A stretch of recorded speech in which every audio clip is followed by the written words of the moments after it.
ॐ भूर्भुवः स्वः तत्सवितुर्वरेण्यं भर्गो देवस्य धीमहि धियो यो नः प्रचोदयात् ॐ शान्ति शान्ति शान्तिः Namaskar, my dear friends. So, I am starting my third video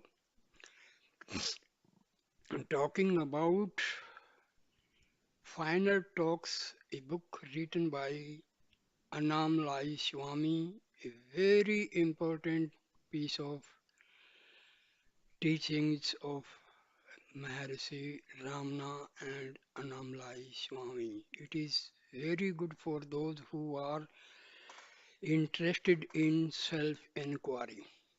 So I start with a question put to Annamalai Swami. As I mentioned before, I hear the sound all the time, but I feel that the experience is not deep enough to take me back to an absorption in the self. I say this because I am not experiencing the peace that Swami is talking about, the peace in which the sound disappears and leaves peace alone. I'm trying to go deeper. I'm asking myself where the feeling of the sound comes from because I want to remain in the heart in bliss. Annamalai Swami replies, Inquire, who am I or what is my real nature? The nature of the self is nothing but peace. If you are not aware of that peace, it means that you are identifying with something that is not the self. As long as you hear, taste, and smell things, you identify with the body. When the perceptions and the perceiver of them vanish, you become aware of the peace that is there all the time. Next question. I hear the sound, then I ask myself, who is hearing the sound? And the answer is I. What happens next depends on where I am. If I am in Swami's presence or in the meditation hall at Sri Ramanashramam, I feel the presence of the self and the bliss of peace. But when I am away from Swami, it is not so easy. Annamalai Swami replies, You need not hold on to that because you are that all the time. That is enough. You are that. How can you hold on to that or feel separate from it or try to get it back or lose it? If that is your real nature, how can you pretend that you are nearer to it in two places and separate from it when you are somewhere else? Question put to Annamalai Swami. I have the experience of that with Swami, but I do not know have that experience when I am away from him. This is definitely my experience, so I do not really understand what you are telling me. Annamalai Swami replies, Your understanding or your lack of it does not affect the truth of what I am saying. You are that. See who you are, and there will be nothing obstructing the experience of the you are. That means you are the soul, the reality. Question. I still say I see who I am when I am near Swami. When I am away from him, I can remember it as a fact, but it is not my direct experience. Ramlai Swami says, replies, This is because you identify with your body and your mind. Your mind is making you believe that a certain experience can only happen when you are in a particular place. Give up this identification and you will find that the self is everywhere. You will see it, know it, and be it. Wherever you go, everything is Swami, including you yourself. So actually, we are all habituated to be slave to our ego and mind. Until unless we remove this hurdle of mind and ego, we have to experience the same problem as this devotee who is putting question. So we must be aware of our own self. That is most important point. But it takes time to have this sort of awareness. Next question. How do I give up identification with the body, particularly when I am not in front of Swami? I keep practicing, but I don't have that experience. Annamalai Swami. Meditate, I am the self. So always have the feeling that I am the Atma, I am the self, I am the soul, I am the real consciousness. So you have to have this feeling all the time. If you do this, the idea that you are the body will go, I am the self is still an idea, and as such, it belongs in Maya along with all other ideas. But you can begin to conquer Maya by giving up utterly wrong ideas that bind you and cause you trouble. How to do this? Replace them with ideas that are a better reflection of the truth and which are helpful in leading you to that truth. If you want to cut iron, you use another piece of iron. In battle, if someone shoots an arrow at you, you shoot one back. In Maya, if the arrow of a bad idea comes speeding towards you, dodge it, don't let it stick to you, or you will end up in pain. Then, in retaliation, fire back the arrow, I am the self, at the place where the wrong idea came from. Sadhana is a battlefield.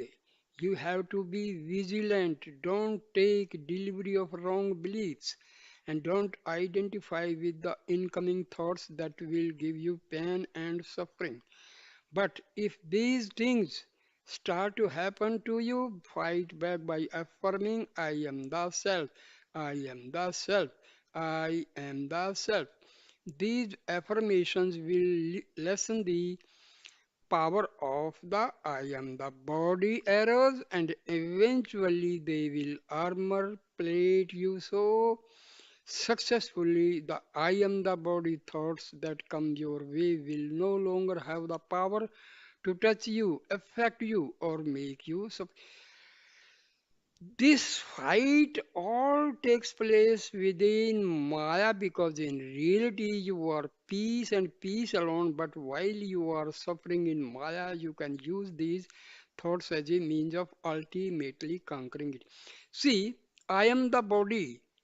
Consciously, you may not know, but in the subconscious mind, this this is, embedded completely in our subconscious mind in a very subtle way without our knowing.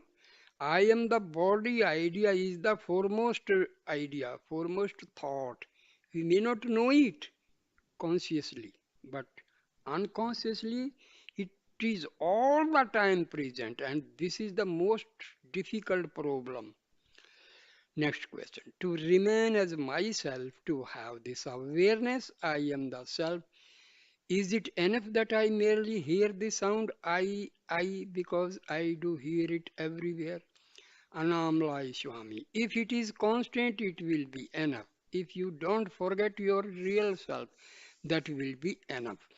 Your real self is everything, not an atom exists apart from the self. You, the real you, the self are all inclusive. When I say give up your identification with the I am the body idea, I do not mean that you are not the body. I mean that you should give up the idea that you are only the body. You are all bodies, all things, all creation, but paradoxically, this knowledge will not come to you unless you give up identifying with particular objects such as I am the body and limiting the thoughts such as I am so and so called. When you have given up all thoughts, all identification, the true knowledge suddenly dawns on you. I am the unmanifest self and I am also the whole of manifestation. So, I tell people this physical body is not you. The mind is not you. Go beyond them to see what is really behind them. This is done to make people give up their incorrect limiting ideas so they can have a direct experience of what is truly real. I'm asking people to be aware of the rope of reality instead of being confounded and led astray by the mental illusion of the snake.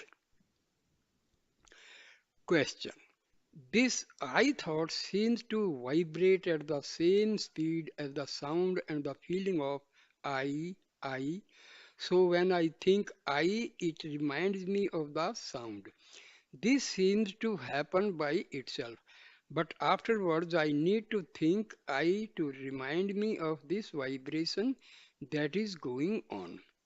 Annamalai Swami replies, since you forget your real self, the only way is to go back to your real self. If you keep the light on all the time, darkness cannot enter your room. Even if you open the door and invite it to come in, it cannot enter. Darkness is just an absence of light. In the same way, mind is just a self-inflicted area of darkness in which the light of the self has been deliberately shut out.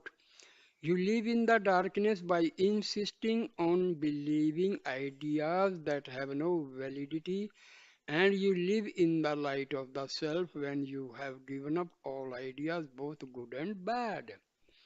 Question put to Annamalai Swami. So, you are saying that believing that I am a body and a particular person is purely imagination, or better still, a bad habit that I should try to get rid of. Annamalai Swami replies, correct. This habit has become very strong because you have reinforced and strengthened it over many lifetimes. This will go if you meditate on your real self. The habit will melt away like ice becoming water. Next question. Bhagwan once remarked that free will is non existent, that all our activities are predetermined, and that our only real choice is either to identify with the body that is performing the actions or with the underlying self in which the body appears.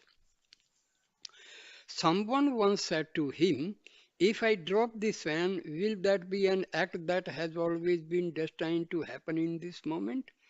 And Bhagwan replied, it will be a predestined act. I assume that these predestined acts are all ordained by God, and that as a consequence, nothing happens that is not God's will, because we as individuals have no power to deviate from God's ordained script. A question arises out of this, if I remember the self, is this God's will? And if I forget to remember at a certain moment, is this also God's will?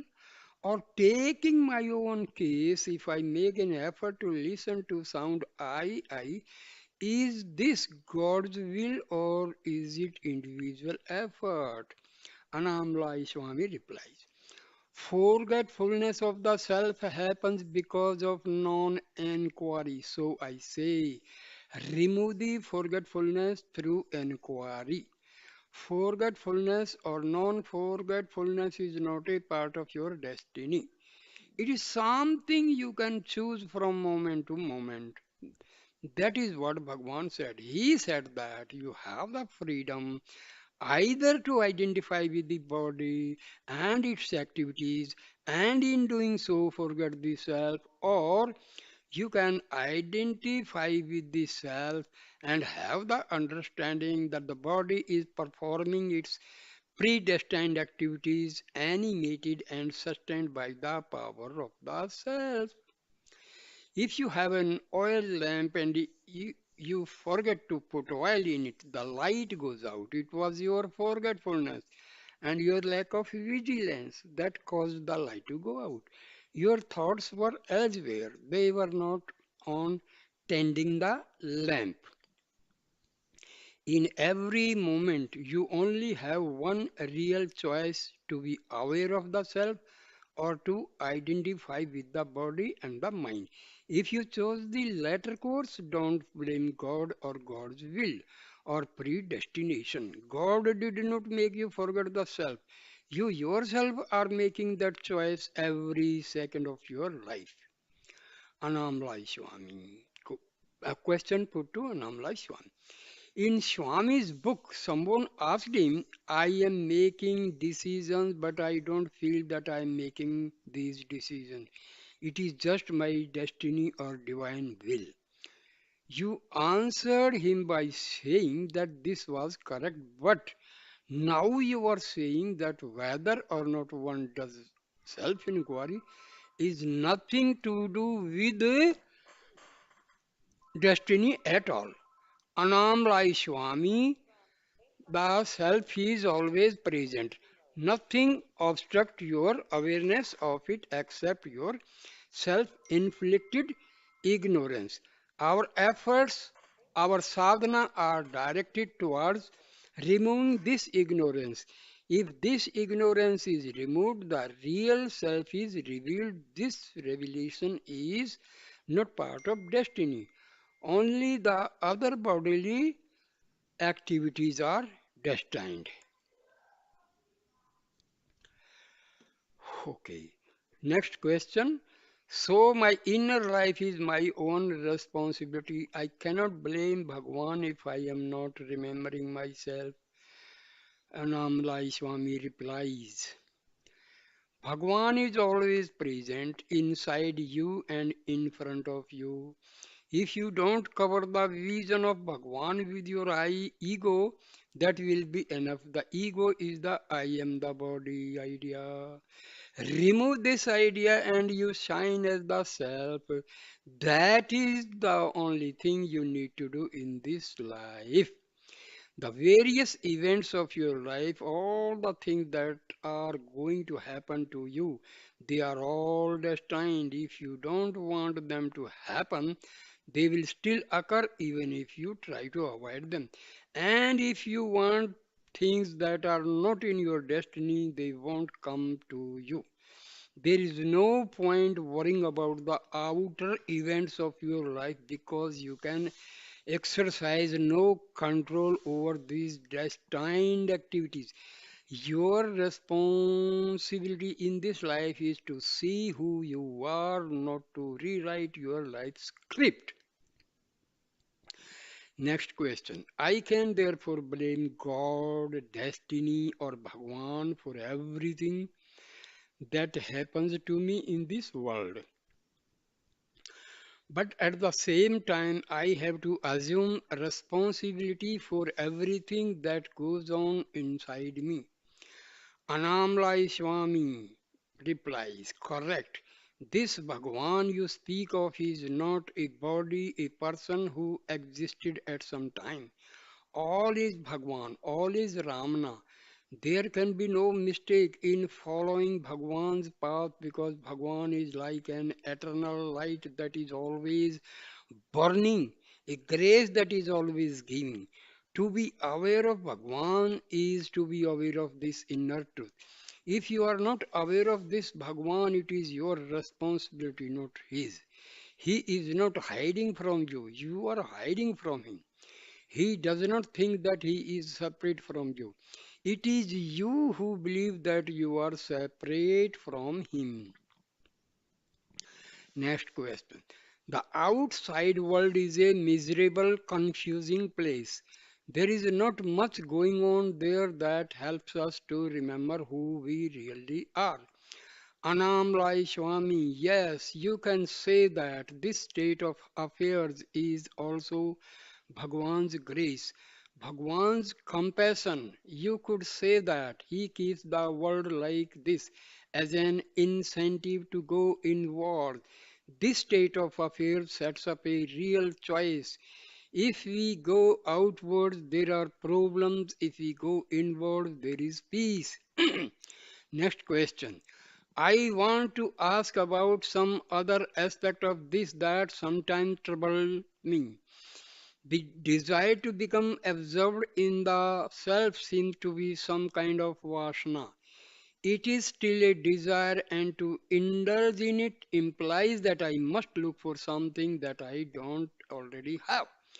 With this attitude, I then feel that I am setting up enlightenment as some kind of future goal and not as something that is here and now. There is something very dualistic in this attitude, and I am sometimes get the feeling that I am not accepting Bhagwan's will for the present moment. If I am looking for something that is not here and now, Annamalai Swami replies, this desire is not counterproductive. The desire for enlightenment is necessary because without it you will never take the necessary steps to realize the self. A desire to walk to a particular place is necessary before you take any steps. If that desire is not present, you will never take the first step when you realize the self that desire will go. Next question.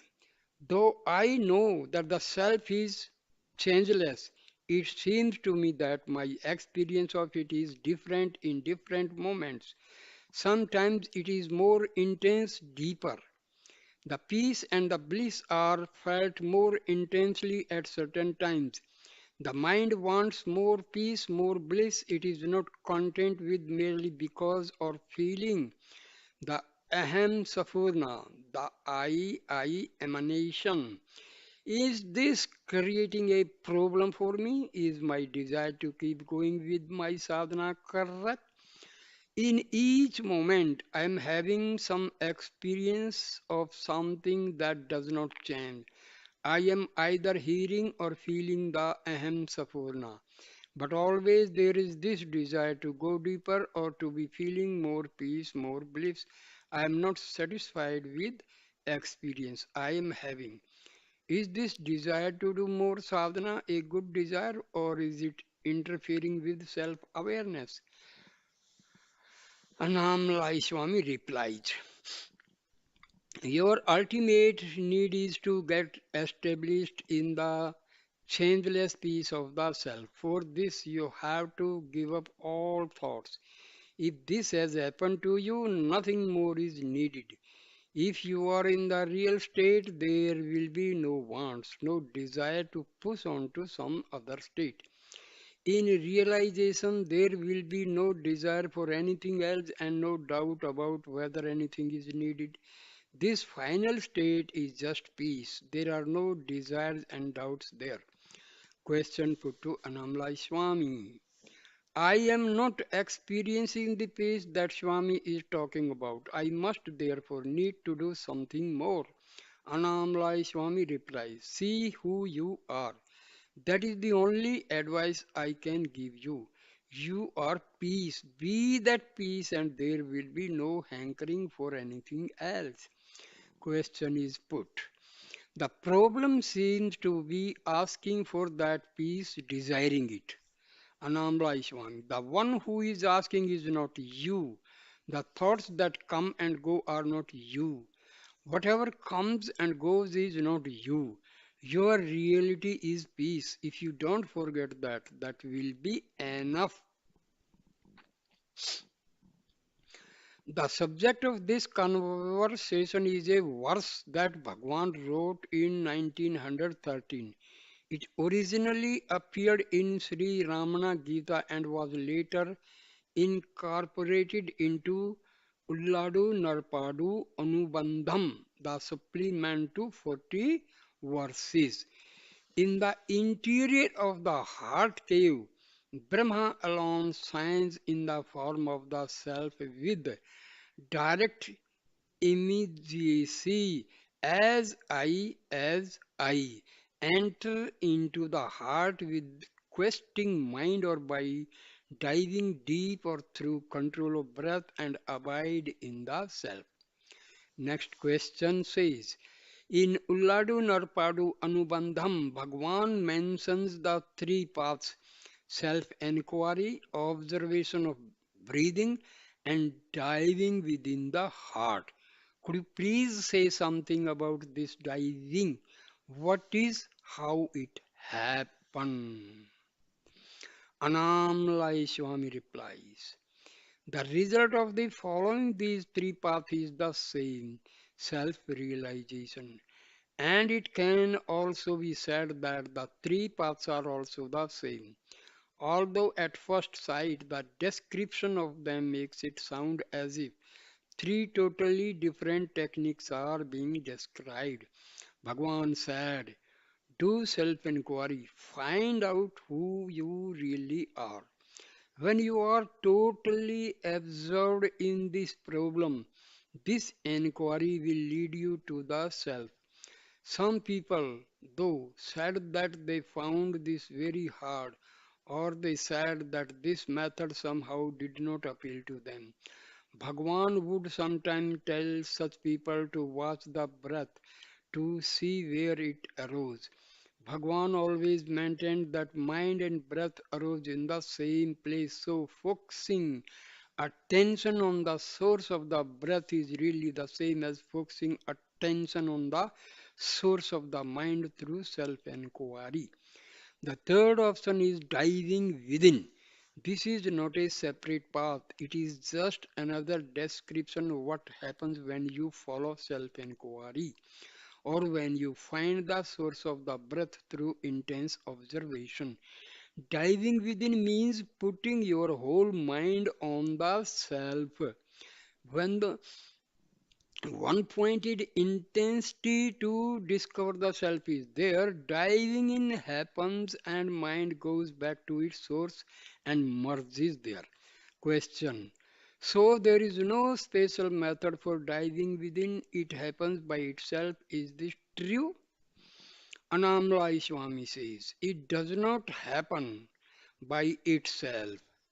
You have to go on making an effort until the point where you become totally effortless. Up till that moment, your effort is needed. The mind only gets dissolved in the self by constant practice. At that moment, that I am the body idea disappears just as darkness disappears when the sun rises. Question. I have read several books about the practical side of Bhagwan's teachings. Moni Sadhu wrote about the eye current. Osborne wrote about a current that is not physical but which can be felt physically. My understanding is that these writers were describing a current of some sort that helps sadhakas to be aware. It is said in these books that it can be felt very strongly. What is this current? Is it a special grace of Ramana or is it common to all paths? Annamalai Swami replied, Ramana and other gurus only show us the way. We have to walk on the path ourselves to realize the truth.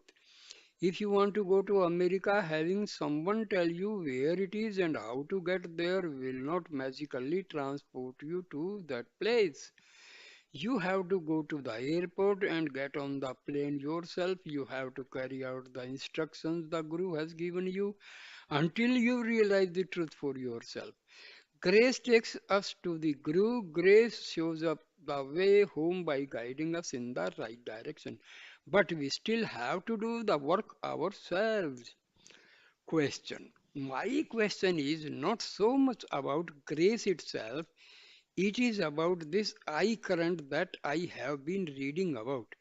Is it the grace of Ramana? Is it the grace of the self? I do not know the answer to this question, but I feel this current very strongly inside me. Annamalai Swami replies, this current, this I am consciousness is present within all of us. It is not something special that devotees of one particular guru have. It is our nature, and as such, it is common to all. But only a few souls are mature enough or ripe enough to be aware of it. Though it is present within all of us, grace puts us in touch with it and gives us a taste of what it is like. And once that taste is there, the thirst to realize the self follows. Tayumanuvar, a Tamil saint whom Bhagwan often quoted, wrote in one of his poems, my guru merely told me that I am consciousness. Having heard this, I held on to consciousness. What he told me was just one sentence, but I cannot describe the bliss I attained from holding on to that one simple sentence. Through that one sentence, I attained a peace and a happiness that can never be explained in words. See, in our Hinduism, there is a process known as Shakti Path. Once a realized soul gives or showers his grace to a ripe sadhaka, so even one word or one sentence will do the magic. That is a fact. Maharshi Ramana used to just put a serious glance over a person, and that person used to get a very blissful experience. Same way, Ram, Ram, mm, Paramahamsa Ramakrishna used to do the same thing. He used to touch a ripe soul, and that person would get bliss, and sometimes his Kundalini Jagran may occur. So these are the facts. But this happens only in case the person is already ready, not to just a rowdy person. The person must be pure hearted. He must be having sattvic pravritti. Not everybody just look and no, nothing like that. Only deserving and eligible sadhakas will experience this type of divine grace, not everybody. Question. When Bhagwan spoke about the death experience that happened to him when he was about 16 years old, he said, I held my breath and kept my lips tightly closed so that no sound could escape. Neither the word I nor any other word could escape. Why did he do this? Annamalai Swami replies, he did not want mental energy to escape through the mouth. The five senses are always moving outwards in an attempt to engage the world. The mouth is one of the channels through which the five senses move outwards into the world. When the mind and the breath are restrained, when mental energy is not moving outwards to engage with the world and its object, the mind starts to go back to its source. At 16, Bhagwan may not have known this, but this is effectively what happened. This death experience was something that happened to him. It did not occur as a result of something that he consciously did. Question. Bhagwan wanted to know the answer to the question, who am I? He seemed to find the answer straight away.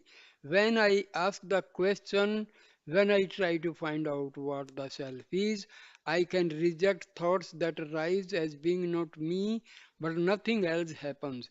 I don't get the answer that Bhagwan did, so I am beginning to wonder why I am asking the question. Annamalai Swami reply. You say that you are not getting the right answer. Who is this you who is not getting the right answer? Question. Why should I ask? Asking has not produced the right answer so far. Annamalai Swami replies, you should persist and not give up so easily. When you intensely inquire, who am I? The intensity of your inquiry takes you to the real self. It is not that you are asking the wrong question. You seem to be lacking intensity in your inquiry. You need a one pointed determination to complete this inquiry properly. Your real self is not the body or the mind. You will not reach the self while the thoughts are dwelling on anything that is connected with the body or the mind. Question. So it is the intensity of the inquiry that determines whether I succeed or not. Annamalai Swami replies, yes, if inquiry into the self is not taking place, thoughts will be on the body and the mind. And while those thoughts are habitually there, there will be an underlying identification and I am the body, I am the mind. This identification is something that happened at a particular point in time. It is not something that has always been there, and what comes in time also goes eventually, for nothing that exists in time is permanent. The self, on the other hand, has always been there. It existed before the ideas about the body and the mind arose, and it will be there when they finally vanish. The self always remains as it is, as peace without birth, without death. Through the intensity of your inquiry, you can claim that state as your own. Inquire into the nature of the mind by asking with one pointed determination, who am I? Mind is illusory and non existent. Just as the snake that appears on the rope is illusory and non existent. Dispel the illusion of the mind by intense inquiry and merge in the peace of the self. That is what you are, and that is what you always have been. Next question. Has Swamiji realized the self? Annamalai Swami. Yes. But this is sometimes a strange question to answer.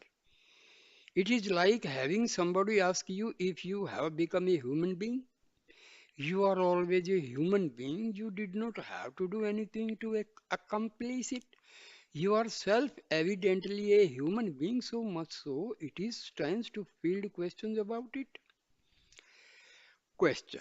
It is not self-evident to me. Annamalai Swami replies. Then find out who you are. Question. How does one find out who one is? Annamalai Swami. You will find out by constantly doing self-inquiry. Ask yourself, am I the body? Am I the mind? When self-inquiry is deepened, you understand who you are. Question. How long did it take for Swamiji to find out? Annamalai Swami replies, if one is mature, one can realize it in this moment. If one is not mature, one has to take up sadhana to make oneself receptive to the truth. Question. Which category were you in, Swamiji? Replies Annamalai Swami. I served Bhagwan for more than 12 years. After that, I came to this place because I wanted to be more established in the self. After several years of sadhana, I realized the self. Question. Is Swamiji totally established in the self? Annamalai Swami says, yes. Question. What happens in your deep sleep state? Is it the same as when you are awake? Annamalai Swami replies, yes.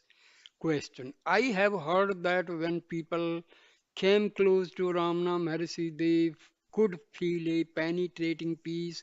As I sit here in the presence of Swamiji, I feel nothing. Why is this? Annamalai Swami replied. Not everyone felt peace in Bhagwan's presence. Madhava Swami served Bhagwan as his personal attendant for many years, but he claimed he felt no peace there. He used to have the same complaint as you. In his later days, he would say people are saying that whenever they are in the presence of Bhagwan, they feel tremendous peace. But when I go inside Bhagwan's hall, it is like hell for me.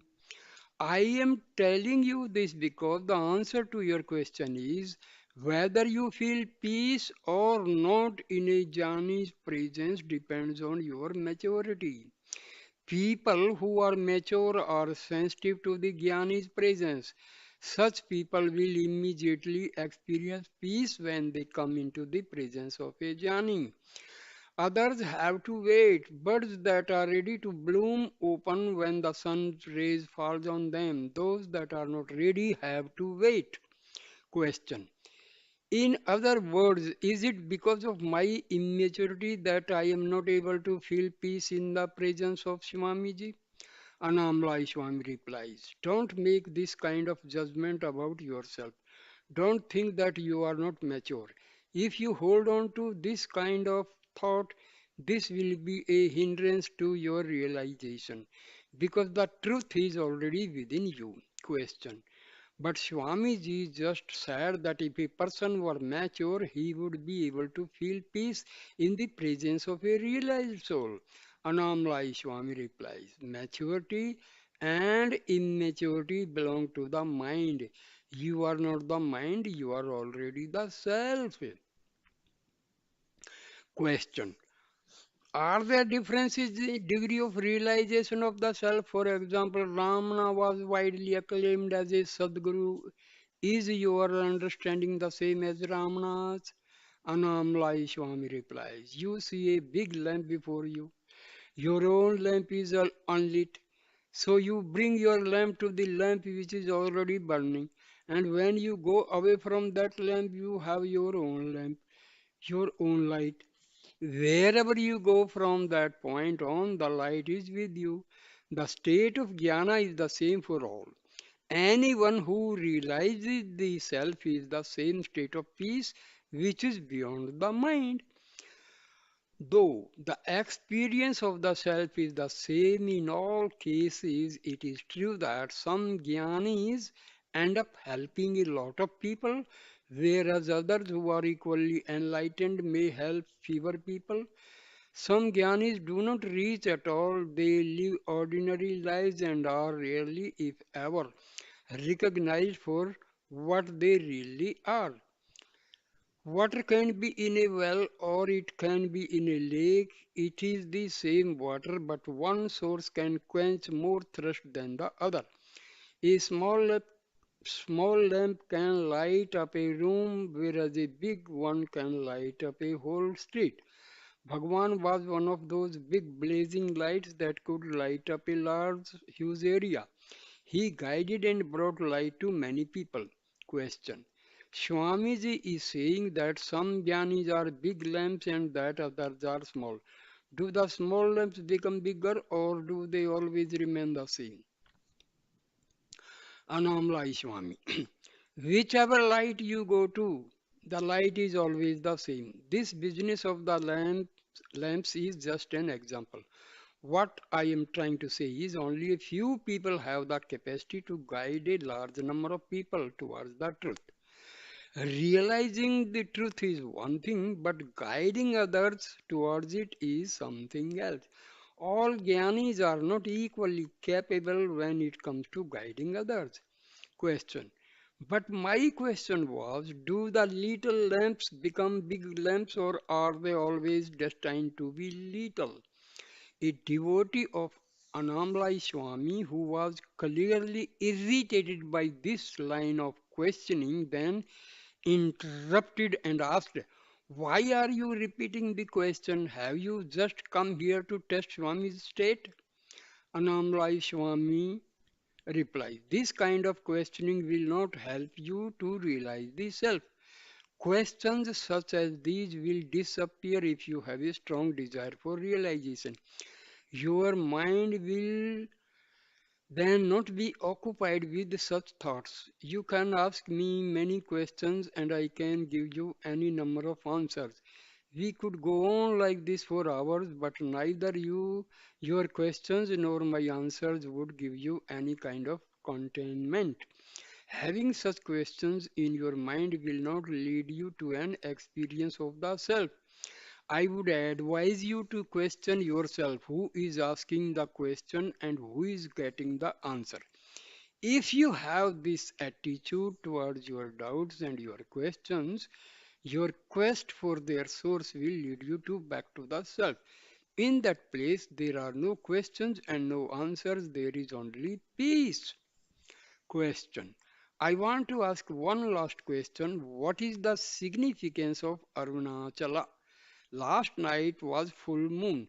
So many people went round the hill. I also went. Annamalai Swami replies, it is not an ordinary hill. It is not like other hills in the world. It is a spiritual hill. Those who associate with it feel a magnetic pull towards the self. Through it is in the form of a though it is in the form of a hill, it has the full energy of the self. Seekers who come to this place with the intention of realizing the self can be much benefited by going round the hill. Walking round the hill can help you a lot with your sadhana. There is water everywhere under the ground, but there are some places where it is easier to get at. Likewise, the self is everywhere. There is no place that is without it. But it is also true that there are certain places, certain people around which and around whom the presence of the self can be easily felt in the proximity of this hill. The presence of the self is more powerful and more evident than anywhere else. However, the great glory of this hill cannot be explained in words. One has to experience it oneself. We often say, I slept happily, but if someone asks, you explain in words the happiness you felt in that state, what can you say? You can experience it, but you cannot really explain it. This is how the self is. You can experience it, you can become it, but you cannot explain this state through words. The same thing can be said about this hill. You can experience it, but you cannot explain it in a satisfactory way. In Indian mythology, we have a fulfilling tree. If you find this tree and tell it what you want, your wish will be granted. Arunachala also has this reputation. That is why so many people come here on a full moonlight and walk around it. But very few people come here and ask for enlightenment, for undisturbed peace. All beings are ultimately searching for undisturbed peace. But who asks for it here? If you are ready to receive peace, Arunachala can give it to you. This peace is already within us, but people don't appreciate this, so they go looking for it all over the place in external locations. Question. Is it faith in Arunachala that produces results, or is it there some inherent power here that is independent of my belief in it? Annamalai Swami. You can say that Arunachala is a light. It shines whether you believe in it or not. If you go near a lamp, it will shine on you whether you believe in it or not. Arunachala is the light of the self, and the light of the self will continue to shine even if you refuse to believe that it is there. Question. In Arunachala, the only place that is like this, or are there other places? I have heard that there are powerful places in the Himalayas. Annamalai Swami replies, Bhagwan himself said that Arunachala is greater than all other religious places. There are other holy places, powerful places in the world, but none has the power of Arunachala. Bhagwan has written about this in his verses. There is a huge amount of Shakti, spiritual energy here. We can take as much as we want, but no matter how much we take, the original amount is never diminished. It is an inexhaustible source. Even before Bhagwan came and lived here, there were innumerable sages who had discovered the power of Arunachala for themselves. Many came here, realized the self, and attributed their realization to the power and grace of this mountain. Bhagwan has praised this mountain in his poetry, and other sages have talked about the spiritual greatness of Arunachala in their verses and in other teachings. Though others have praised the mountain, they did not succeed as well as Bhagwan in making Arunachala and its power famous all over the world.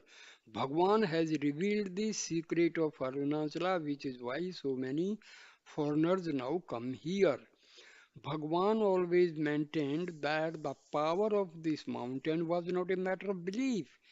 He said that if you sit in the shade of a tree, you will feel the cool shade. This is a physical fact, not a matter of belief. Then he went on to say that Arunachala worked in the same way. It affects the people who are here, whether they believe in it or not. He once said, Arunachala is like a fire. If you go near it, you will feel the heat, whether you believe in it or not. I also heard him say once, if you go round this hill, it will give you its grace even if you don't want it. Question. I read somewhere that Bhagwan said that Gyanis have the power to link the individual mind to the Supreme Self. Annamalai Swami. Yes, a big ship can carry many people to the other side of the ocean, and a small ship can carry only a few people. Question. And some Gyanis don't carry anywhere at all. Annamalai Swami. These Gyanis who don't have disciples don't appear to be helping anyone. But their power, the power of their realization, is having a beneficial effect on all beings. It is true, though, that some Gyanis pass away without teaching anyone directly. Lakshmi, the cow, and the Bhagwan's mother are examples of this. Bhagwan once said that one Gyani living on this earth is a tremendous help to all people. Annamalai Swami, yes, yes. Question.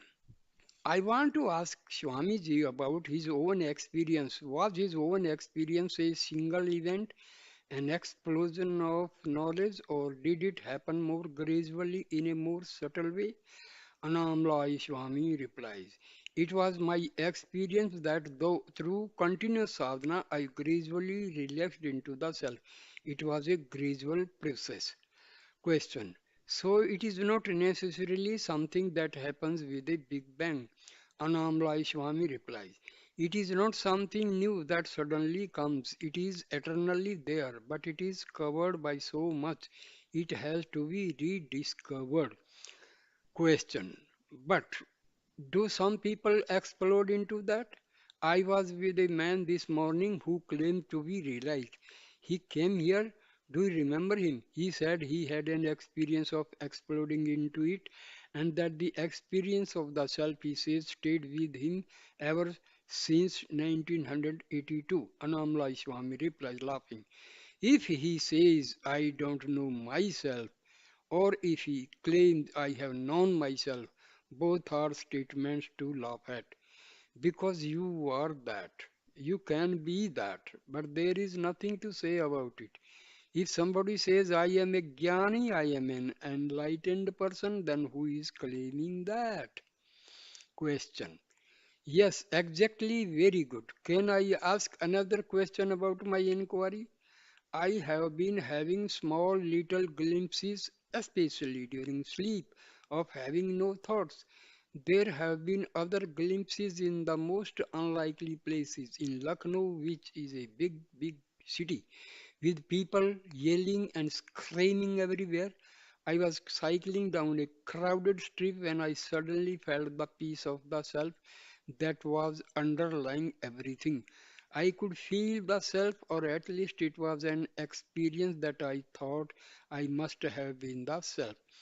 There was a stillness and a silence in the midst of these utterly chaotic conditions. At other times, the pendulum swings the other way, and I feel completely lost in my mental world and in the chaotic outside world. I feel a little confusion about the process and the techniques of self inquiry, so much so I have to go back to reading Ramana's teachings on the subject again and again until the confusion leaves me. I would like Swami's comments on this. I know that there is nothing new that I can say about it. I know that I have to continue with self inquiry. Annamalai Swami replies, constant meditation is the only way. If you bring the light into your room, the darkness immediately goes away. You have to see that the light is not put out. It has to be continuously burning so that there is no darkness. Until you get firmly established in the self, you have to continue with your meditation. Doubts take possession of you only if you forget yourself. Question. My doubts are not my only problem. I find that my yearning for the self is not very strong. This bothers me quite a lot. Annamalai Swami. When you forget the state of being yourself, then is the time to inquire. Who forgets the self? Who is in doubt? Who is having the confusion? Inquire in this way. Discard all that is not you and come back to yourself. Question. Sometimes I am overpowered by self-doubt. Annamalai Swami. If the meditation is not continuous enough, the other part of the mind becomes predominant. You have to overpower this mind that is taking place away from yourself by repeatedly doing this self enquiry. When you churn curd and separate butter and buttermilk, they will not become one again after they have been separated. If you take milk from the cow's udder, it will never go back into the cow again. In the same way, if you become established in the self, you will never go back into ignorance. So, this is the way.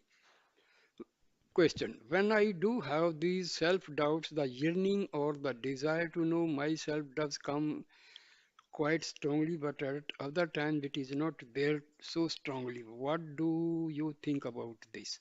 Anamra Swami replies, whatever may be happening, inquire to whom all this happening.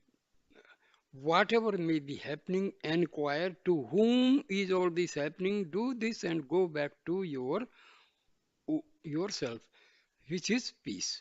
Question. I thought this yearning was a plus point in my favor. Is not it a help to have this yearning?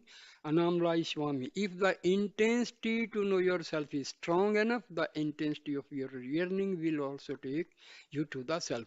But still, question. But still, I must keep up with the inquiry. Annamalai Swami says, if you remain in the self, inquiry will not be necessary. If you move away from the self and go back to the mind, you then have to inquire again and go back to yourself. Question: to whom does this intensity to realize the self arise? It has to arise to the I that ultimately has to disappear. Annamalai Swami replies, who is this I? It is neither the body nor the mind. If you remain as the self, there is neither body nor mind. So, what is this I? Inquire into it and find out for yourself. When you see the rope, what happens to the snake? Nothing happens to it because there never was